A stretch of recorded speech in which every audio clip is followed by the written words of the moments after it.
A study by the Tax Justice Network has found that the idea of mass amounts of millionaires leaving due to taxes is a complete media overhype. The media reporting, consisting of over 10,900 news pieces across print, broadcast, and online news in 2024, was primarily based on a report published by Henley and Partners, a firm that sells golden passports to the super rich and advises governments on setting up such schemes.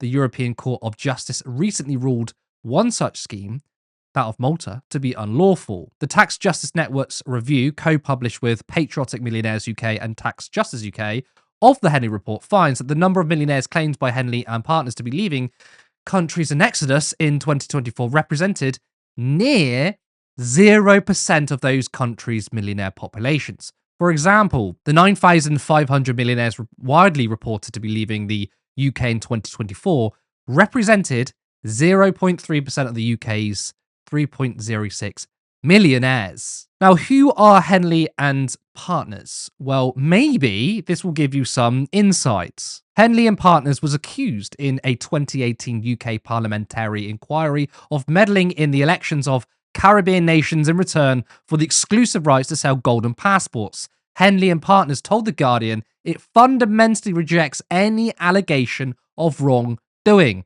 A recent Financial Times article identified an EU-sanctioned Russian businessman with links to the Ukraine invasion who could more easily circumvent travel restrictions due to a Maltese golden passport Henley helped him acquire in the past. Kevin, the media keeps on saying if you tax the rich, they'll just leave. Now, does this report completely blow it all out of the water? Are you telling me, Curtis, that rich people who own newspapers and don't pay any money because they're non-domiciled or based in Monaco are lying to us by saying that if you tax rich people, they'll leave when they've already left? Yeah, this is the 100th occasion upon which the capital flight myth has been disproven. We know it's complete rubbish, but again, as with the previous statement, it's the manufacturing consent lie, constantly, over and over and over again, to inculcate in the people that we can't tax the rich. We can't do that. That would be terrible. They'll all leave. No, they won't. Of course they won't. We've seen this in a number of instances. Whenever we've seen these kind of wealth taxes introduced, we find out that actually the physical mobility of billionaires and millionaires is actually pretty low. They like where they are and they'll stay where they are, as within reason, of course. If you institute, I don't know, full-scale communism or something, they might want to leave at some point during that. But we're talking about really, minor changes. The Greens were suggesting, 2% tax?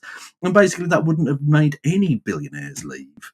As much as, they can leave and their money can stay, as far as I'm concerned. They're worthless human beings. But we know this is complete rubbish.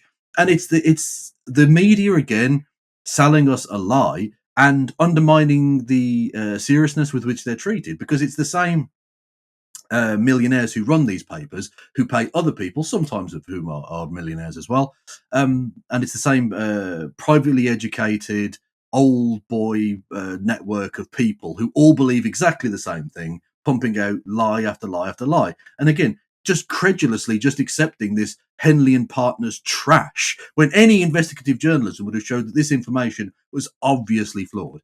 We saw that a lot of their estimates were based on where millionaires on social media said they would move to if this happened, and they were never tracked if they ever did. They were never tracked physically at all. So it was just what some idiot said on social media was enough to create this crazy scare and make people vote again against their best interests. This is one of the more blazing pieces of propaganda, right? When it comes to media bias, some of it is a bit more nuanced, where they're not consciously putting out propaganda. It's the sort of Noam Chomsky line, right? But this is one of those things where they know exactly what they're doing, because 9,500 millionaires apparently left out of 3 million, which is what it says, 0.3%, right? Usually when you cover stories, you look at the broader trends. The story should be, it shouldn't even be a study into it. The story should be, well, most people don't leave, or at least people claiming they're going to leave, they haven't done it yet.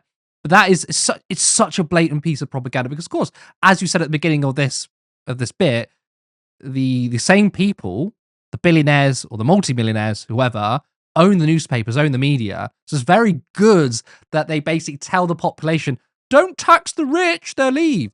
But the thing is, right, even if there was a mass migration of individual millionaires, that doesn't matter because what matters are assets. Yeah, absolutely. Yeah. It's the consolidation of the media in the hands of a very small number of people who all have exactly the same class interests. All of them. They're all in exactly the same situation. Even ones who run relatively quote unquote liberal newspapers have incredibly right wing economic perspectives. They're just okay with gays or whatever. And so they all publish the same rubbish. And very few of them are even based in the UK. The Sun Media Group is based in the United States. The leadership ownership group of the Daily Mail is based in Monaco. There are loads of them who are based basically anywhere but the UK. So they're not even paying taxes here. And what a surprise, this study came out and was credulously cited by the government, then run by Rishi Sunak, whose wife initially came here on the basis of a non-domiciled US passport anyway. Like, it's just a cavalcade of corruption from start to finish. To put it very, very simply for people, it is just a class issue. There is a class solidarity Yep. among the media barons, the robber barons, the billionaires, right? The tax avoiders. They got that amazing little class solidarity. They all work together. They all work together in political parties or across political parties. As we can see, Labour, the Tories, Reform, all sing for the same hymn sheet, which is being, puppets of the corporations, right?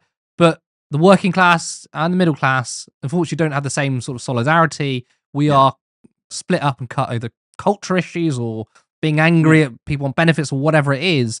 But the very richest in society, right, they know exactly what they're doing. They're using their class solidarity to beat us over Absolutely. and over again. Well, I mean, the old adage about was it if you're against any kind of wealth tax, you're either a millionaire or an idiot. Look in your wallet and see which one. Support independent media. Support social justice that's there on social media. Thank you.